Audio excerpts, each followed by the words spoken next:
नमस्कार साथियों, जय हिंद। तो आज का हमारा टॉपिक है, क्या नीतीश जी फिर से पलटने वाले हैं। तो संकेत तो यही आ रहे हैं। जो हमें कुछ चीज़ें इससे पहले समझनी पड़ेगी कि आज सुबह एक न्यूज़ आई कि जेडीयू के राष्ट्रीय अध्यक्ष लल्लन सिंह जी ने इस्तीफ़ा दिया है।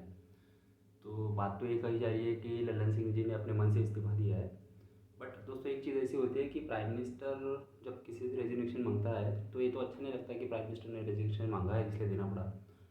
तो फिर लोग बोलते हैं कि भाई हमने हमारे मन से रेजिग्नेशन दिया है ताकि कोई और काम कर सके।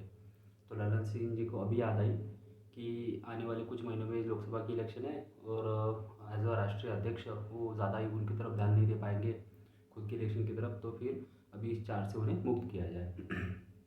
तो मोस्ट प्रोबेबली अगर ये न्यूज़ खरी मतलब ये न्यूज़ अगर सच है तो उनका इस्तीफा स्वीकार भी कर लिया जाएगा 29 तारीख को। अभी कुछ पैटर्न समझना जरूरी है नीतीश जी के बारे में। नीतीश जी जब भी पार्लियामेंट्री बोर्ड की मीटिंग बुलाते हैं तो नीतीश जी कुछ ना कुछ बड़ी करते हैं। पिछली बार जब पार्लियामेंट बोर्ड की मीटिंग बुलाई थी तो आरसीपी सिंह का बलि गया था, आपको बताया। लल्लन लल्लन सिंह अध्यक्ष बने थे। तो अगर जेडीयू के राष्ट्रीय अध्यक्ष की हिस्ट्री उठा के देखी जाए तो जेडीयू का राष्ट्रीय अध्यक्ष जो पोस्ट है वही शापित है। जो उस पोस्ट पे बैठा है वो बहुत ज़्यादा अपमान के साथ बाहर गया है।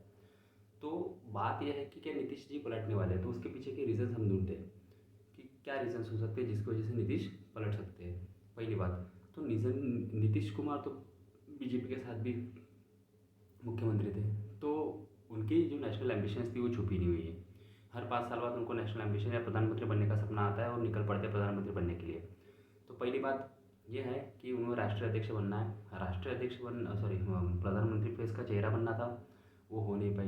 बैंगलोर में मीटिंग हुई, उसके पहले पटना में मीटिंग हुई, कुछ नहीं निकला। बैंगलोर में मीटिंग हुई, कुछ नहीं निकला। मुंबई में मीटिंग हुई, कुछ नहीं निकला।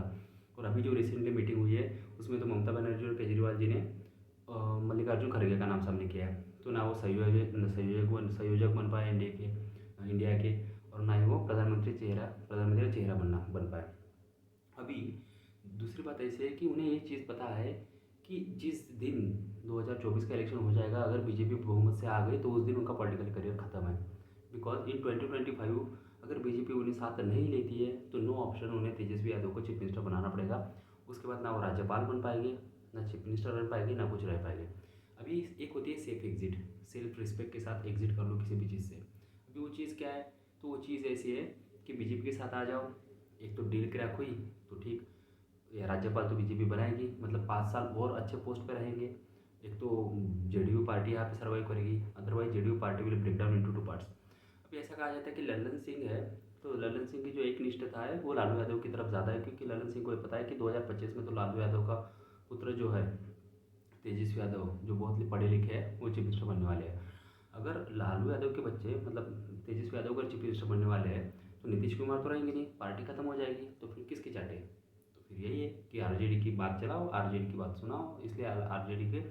इसलिए लल्लन सिंह भी कोशिश कर रहे थे कि आरजेडी के तेजस्वी यादव जल्दी से चीफ मिनिस्टर बन जाए ताकि वो उप मुख्यमंत्री बन पाए। ठीक है, और यहाँ से नीतीश का पत्ता कट हो जाए। नीतीश जी का स्वास्थ्य के बारे में भले ही ज़्यादा न्यूज़ आती ना हो, लेकिन नीतीश जी का स्वास्थ्य सच में ख़राब है, वो हमें दिखाई देता है। दूसरी बात ऐसी है कि नीतीश जी नीतीश जी अब अगर बीजेपी के साथ नहीं आए तो नीतीश जी के लिए 25 में आना बहुत मुश्किल हो जाएगा, क्योंकि उनके पास बार्गेनिंग टूल ही नहीं होगा।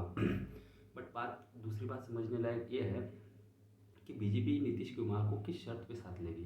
बीजेपी क्या नीतीश कुमार को ऐसे शर्त पे साथ लेगी कि हाँ आप चीफ मिनिस्टर बने रहो, ताकि नीतीश कुमार अभी बीजेपी के साथ है, 24 के बाद फिर से आरजेडी के साथ चले जाए, वहाँ पे सरकार बनाए, फिर से वापस आए। नहीं, तो बीजेपी और नीतीश कुमार के बीच में जो भी डील चालू है वो एक ही चीज़ पे अटकी पड़ी है कि चीफ मिनिस्टर। तो कुछ चीज़ों से पता चला है या फिर कुछ लोगों से सुना है, जो बड़े वरिष्ठ पत्रकार हैं उनसे सुना है कि भाई बीजेपी ने एक चीज़ प्रॉमिस की है कि उन्हें गोवा का चीफ मिनिस्टर बनाया जाए।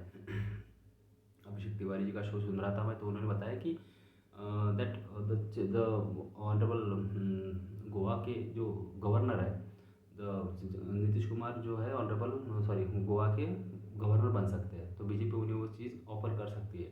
तो ये रिस्पेक्टफुल एग्जिट हो जाएगी, भाई गोवा के गवर्नर बन जाओ, पार्टी भी रहेगी, सब रहेगा, नाम भी रहेगा, और एक रिस्पेक्टफुल एग्जिट भी मिलेगी। और आगे क्या पता बीजेपी कुछ और भी दे। तो ये प्लान है। तो बीजेपी यही अटकी है कि भाई चीफ मिनिस्टर हमारा बनेगा, और पिछली बार की तरह 2 उप मुख्यमंत्री जो है वो जेडीयू के कोटे से बनेंगे।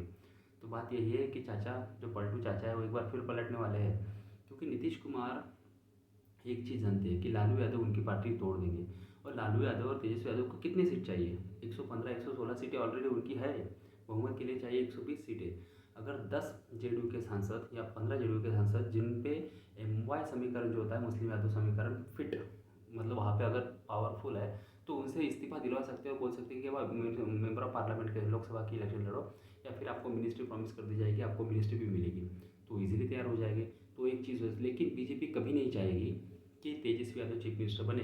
अगर तेजस्वी यादव चीफ मिनिस्टर बनेंगे तो बीजेपी के लिए खतरे की घंटी है, क्योंकि वो बड़े नेता बन जाएंगे, यादव के बड़े नेता बन जाएंगे। क्योंकि अभी जो रिसेंटली मध्य प्रदेश में बीजेपी ने मोहन यादव जी को चीफ मिनिस्टर बनाया है, तो बीजेपी का तो यादव कार्ड खत्म हो जाएगा। क्योंकि सबसे बड़े यादव तो लालू प्रसाद यादव, तेजस्वी मुलायम सिंह यादव, यही यादव है ना। तो उनके सामने मोहन यादव को तो कोई नहीं पूछा, मतलब यादव कम्युनिटी में। तो बात वही है कि बीजेपी भी नहीं चाहती और नीतीश कुमार भी नहीं चाहते कि तेजस्वी यादव चीफ मिनिस्टर बने रहे। तो इससे कुछ रास्ता निकल सकता है, बट लोकसभा के लिए बहुत कम टाइम बचा है दोस्तों। और नीतीश कुमार, लालू प्रसाद यादव कहते थे ना कि नीतीश के पेट में दांत है, तो Nitish Kumar can play any card, ठीक है। और वैसे भी अगर चाहे तो सम्राट चौधरी जो बीजेपी के वहाँ पे अध्यक्ष हो बिहार में, या फिर चिराग पासवान हो, या फिर उपेंद्र कुशवाहा हो, या फिर RCP सिंह हो, ये लोग नो एंट्री का बोर्ड लेके अभी भी खड़े हुए हैं कि भाई हमें कुछ फ़र्क नहीं पड़ता, लेकिन नीतीश कुमार वापस नहीं आने चाहिए। बिना नीतीश कुमार के भी हम सीट जीत लेंगे। लेकिन बीजेपी की वरिष्ठ कमांड जो है, जो बड़े नेता है लाइक नरेंद्र मोदी, अमित शाह, उन्हें पता है कि भाई state election is important, but state election से ज़्यादा, सबसे ज़्यादा इम्पॉर्टेंट है लोकसभा। अगर लोकसभा में सीटें गई तो भाई सरकार हाथ से जा सकती है। तो वो एक एक सीट का कैलकुलेशन करके सारा हिसाब करेंगे।